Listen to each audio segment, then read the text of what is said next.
네, 오늘의 말씀은 마태복음 27장 45절에서 56절까지입니다. 제6시로부터 온 땅에 어둠이 임하여 제9시까지 계속하더니 제9시쯤에 예수께서 크게 소리질러 가라사대 엘리 엘리 라마 사막다니 하시니 이는 곧 나의 하나님 어찌하여 나를 버리셨나이까 하는 뜻이라. 거기 섰던 자 중 어떤 이들이 듣고 가로되 이 사람이 엘리야를 부른다 하고 그 중에 한 사람이 곧 달려가서 해용을 가지고 신 포도주를 머금게 하여 갈대에 깨어 마시고는 그 남은 사람들이 가로되 가만둬라 엘리야가 와서 저를 구원하나 보자 하더라. 예수께서 다시 크게 소리 지르시고 영원히 떠나시다. 이에 성소 휘장이 위로부터 아래까지 찢어져 둘이 되고 땅이 진동하며 바위가 터지고 무덤들이 열리며 자던 성도의 몸이 많이 일어나되 예수의 부활 후에 저희가 무덤에서 나와서 거룩한 성에 들어가 많은 사람에게 보이니라. 백부장과 및 함께 예수를 지키던 자들이 지진과 그 되는 일들을 보고 심히 두려워하여 가로되 이는 진실로 하나님의 아들이었도다 하더라. 예수를 섬기며 갈릴리에서부터 쫓아온 많은 여자가 거기 있어 멀리서 바라보고 있으니 그 중에 막달라 마리아와 또 야고보와 요셉의 어머니 마리아와 또 세베대의 아들들의 어머니도 있더라. 아멘. 예, 오늘 말씀은 갈보리 언덕에 예수님이 달려 죽으실 때 일어난 아주 예사롭지 않은 아주 기이한 서프라이징한 일이 이제 오늘 기록이 되어 있는데, 그래서 지켜보던 사람들, 백부장 및 함께 예수를 지키던 자들이 이걸 보고 뭐라 그랬어요? 이는 진실로 하나님의 아들이었다 또다 라고 고백할 수밖에 없었던 사건이 오늘 말씀에 기록이 되어 있어요. 보통 한 사람이 죽을 때 무슨 일이 있어요? 별일이 없죠. 허무할 정도로 조용히 죽고, 근데 사람이 때로 죽을 때 영적인 눈이 열리는 경우가 있어요.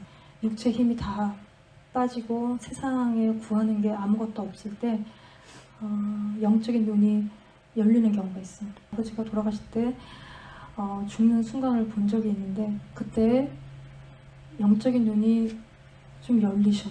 그러니까 인공호흡기 끼고 중환자실에 정신이 들어갔다 나갔다 말다 하는 그 순간에 왔다 갔다 하는 그 순간에 잠깐 깨어서 뭔가를 쓰셨는데 거기에 천국을 보고 지옥을 보셨다는 걸 이렇게 쓰시더라고요. 사람이 힘이 다 빠지고 죽을랑 말랑 하는 그 순간에 영적인 눈이 열려서 우리가 이렇게 눈으로 볼 수 없던 것들을 보는 경우들이 생기는 경우가 있어요. 때로는 우리가 그냥 살아있을 때 이런 영적인 체험을 하는 경우도 있는데, 오늘 예수님이 죽으실 때 정말 우리 인간에게는 보통 일어나지 않는 엄청난 일이 일어났는데, 뭡니까? 휘장이 찢어지고 지진이 일어나고 바위가 터지고 죽은 사람들이 부활하는 일이 있었다는 거예요.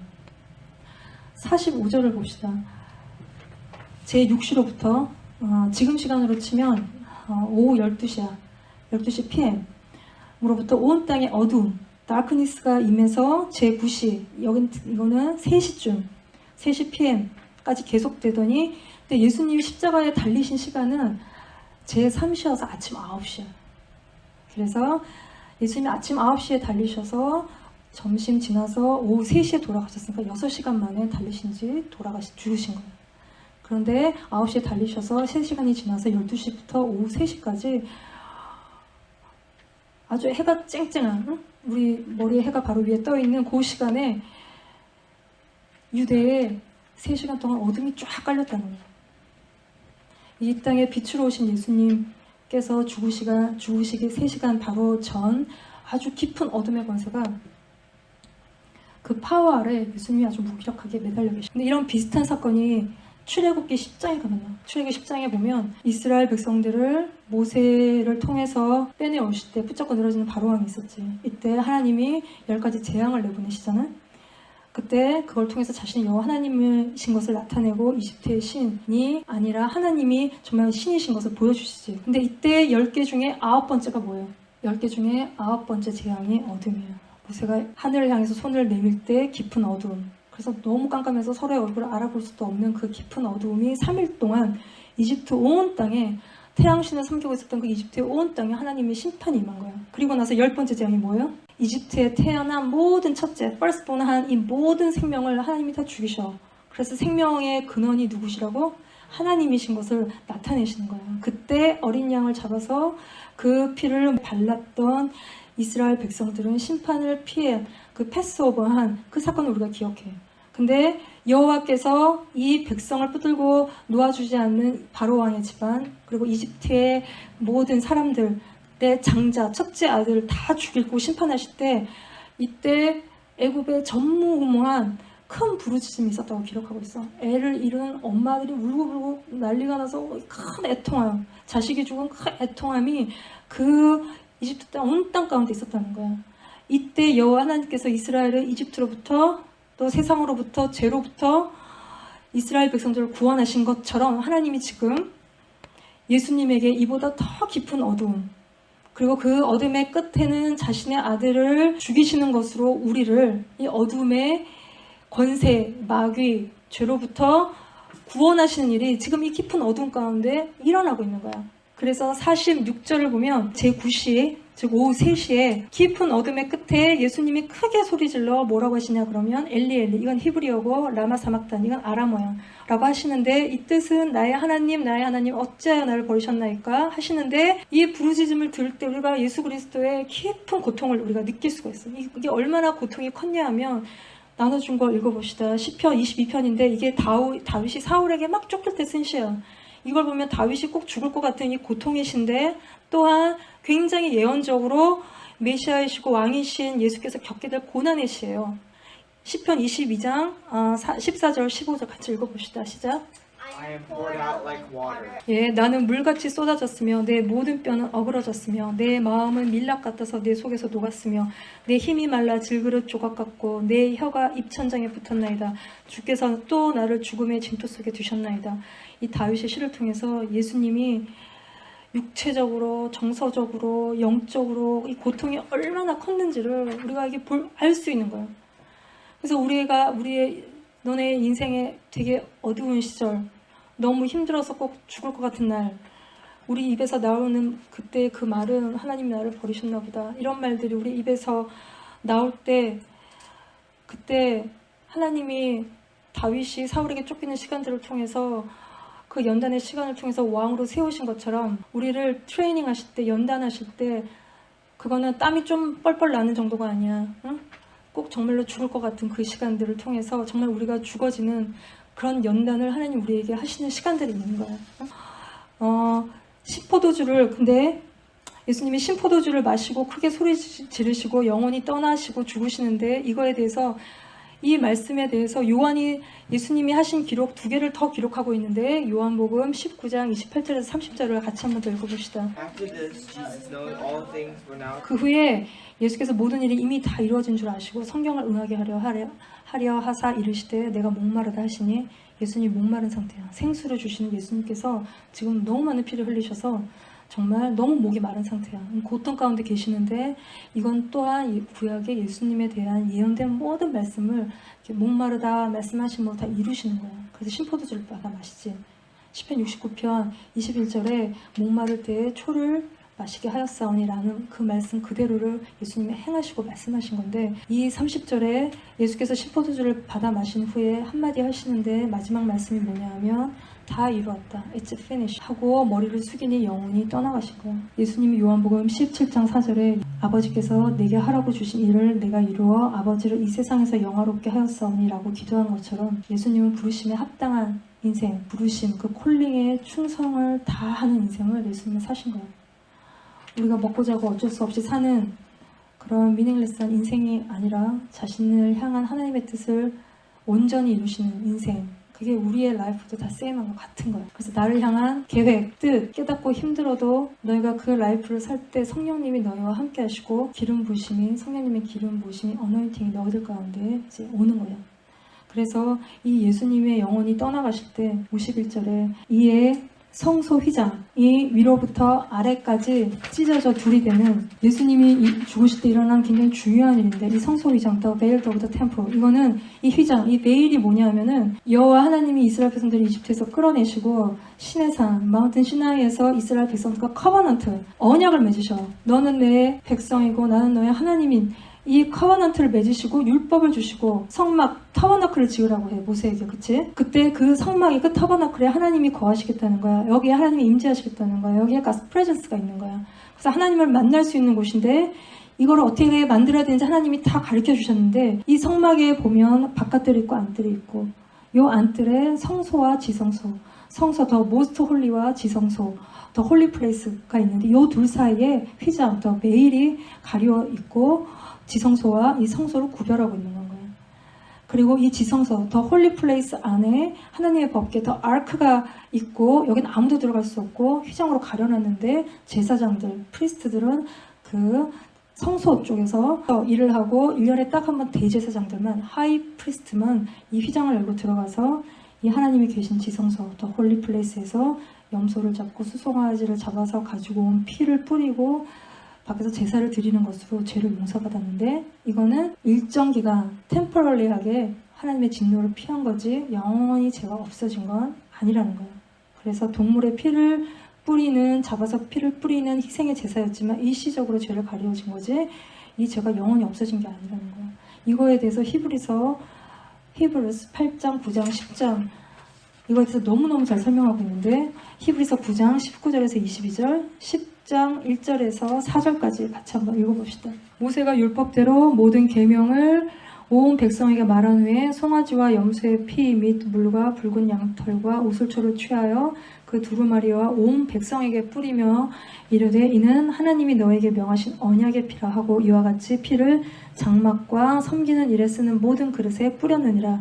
율법을 따라 거의 모든 물건이 피로써 정결케 되느니 피 흘림이 없은즉 사함이 없느니라. 10장 1절 4절을 보면 해마다 늘 드리는 같은 제사로는 나아오는 자들을 언제나 온전하게 할 수 없느니라. 그렇지 아니하면 섬기는 자들이 단번에 정결하게 되어 다시 죄를 깨닫는 일이 없으리니 어찌 제사 드리는 일을 그치지 아니하였으리요. 그러나 이 제사들에는 해마다 죄를 기억하게 하는 것이 있나니 이는 황소와 염소의 피가 능히 죄를 없이 하지 못함이라. 피를 온 백성에게 뿌리고 그릇에 뿌리고 이게 언약의 피인데 이것으로 정결케 되는 거고, 근데 이 피는 해마다 죄를 기억하게 하는 것이 오히려 죄를 없이 하지 못하고 죄를 더 기억한다는 거야. 오히려 제사를 드리면서 자신의 죄를 더 깨닫게 되는, 죄가 없어지지 않고 이 죄를 예수님이 희생제물이 되셔서 영원한 제사를 예수님이 드린 건데 자기를 단번에 제물로 드려서 영원히 우리의 죄를 없애는 것으로 우리가 더 이상은 동물의 제사를 드릴 필요가 없는 예수님이 온전한 영원한 희생 제사가 되신 거야. 이게 휘장이 찢어진 예수님의 그 죽으심의 의미인데 이 언약의 피, 커버넌트, 예수님이 우리의 더 좋은 언약의 중보자이고 새 언약, 뉴 커버넌트의 중보자이신 거야. 이 언약이 뭐라고요? 나는 너의 하나님이 되고 너는 내 백성이라는 이 약속. 그래서 하나님이 지키고 보호하실 건데 너희가 순종해야 된다는 거예요. 첫 번째에도 동물의 피를 가지고 이 언약을 맺었지만 인간이 불순종함으로 깨트렸는데 이 새 언약, 뉴 카바넌트, 예수님이 친히 제물이 되셔서 하나님과 우리 안에 새로운 언약, 그 중보자가 되셔서 그 관계들을 맺으신 거예요. 한마디로 닫혔던 하늘이 예수님을 통해서 닫혔던 하늘이 열린 거예요. 막고 있었던 성소와 지성소가 찢어지면서, 휘장이 찢어지면서 열린 것처럼 아무도 들어갈 수 없던 지성소에 우리가 예수님을 통해서 들어갈 수 있게 됐다는 거예요. 이 휘장은 인간이 막 찢을 수가 없어요. 되게 두껍게 만들었고 막 술을 막 놓아서 실이 엉겨있어서 손으로 진짜 찢어지지가 않아요. 하늘로부터 하나님이 찢으신 거예요. 예수 그리스도를 통해서. 히브리서 10장 19절에서 20절도 읽읍시다. Having therefore, brethren, boldness 예, 그러므로 형제들아 우리가 예수의 피를 힘입어 성소에 들어갈 담력을 얻었느니 그 길은 우리를 위하여 휘장 가운데로 열어놓으신 새로운 살 길이요 휘장은 곧 그의 육체니라. 예수님이 죽으실 때 휘장, 자신의 육체를 찢어서 우리에게 새로운 살 길을, 하나님과 관계, 그 길을 예수님이 그 놀라운 일들을 하셨다는, 그 일이 일어났다는 거, 십자가를 통해서. 이때 땅이 진동하고 지진이 일어나고 바위가 터지고 그러면서 닫혀있던 무덤이 열리는 굉장한 일이 이 땅에 일어났는데 끄떡도 안 하던 것들이 막 흔들리고 깨지고 닫혀있던 것들, 막혀있던 거, 이게 막 다 열려지는 역사가 이때 일어난 거예요.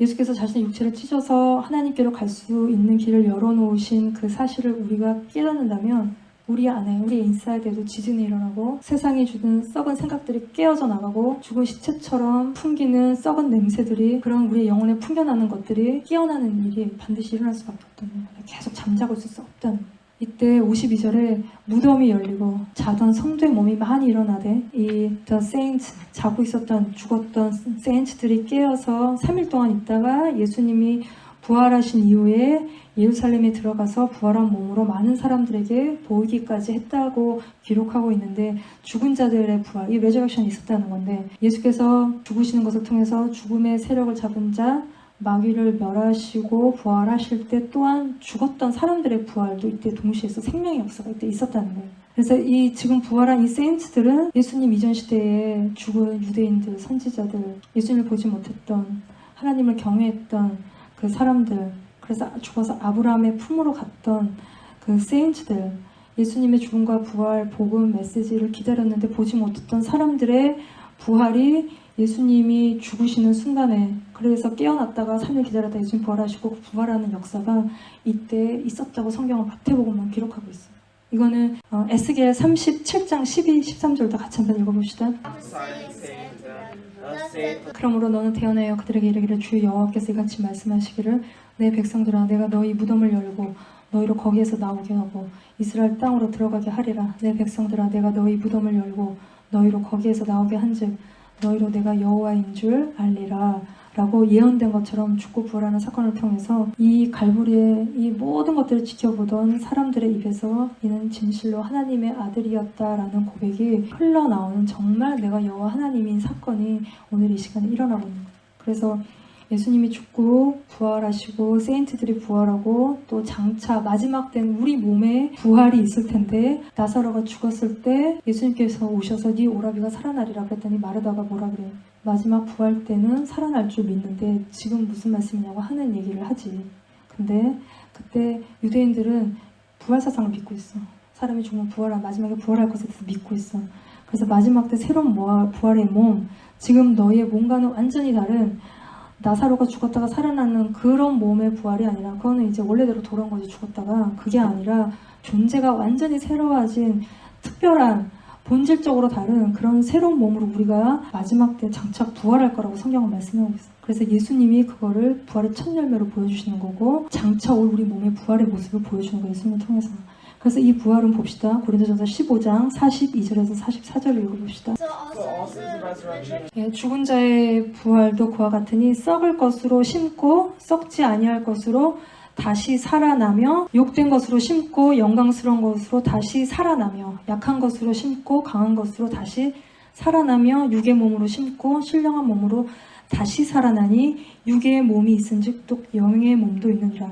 이 부활은 예수님이 죽고 부활하신 것처럼 우리의 썩을 거, 욕된 거, 약한 거, 육의 몸을 땅에다가 심어. 땅에다가 심으면 썩지 아니할 거, 영광스러운 거, 강한 거, 신령한 스피리추얼한 몸으로 우리가 다시 레이즈, 살아난다는 거예요. 이 모든 썩어질 거, 내 안에 욕심, 성공하고 싶은 거, 돈, 주님을 위해 구하기보다는 나를 위해서 더 구하는 그런 육체의 욕구들, 시기하고 질투하는 거, 죽이고 싶은 거, 죽고 싶은 거, 분노, 불안, 두려움 이런 거 우리가 다 죽일 때 이걸 어떻게 죽이느냐? 우리가 회개하고 버리지. 그리고 우리가 연단을 받아.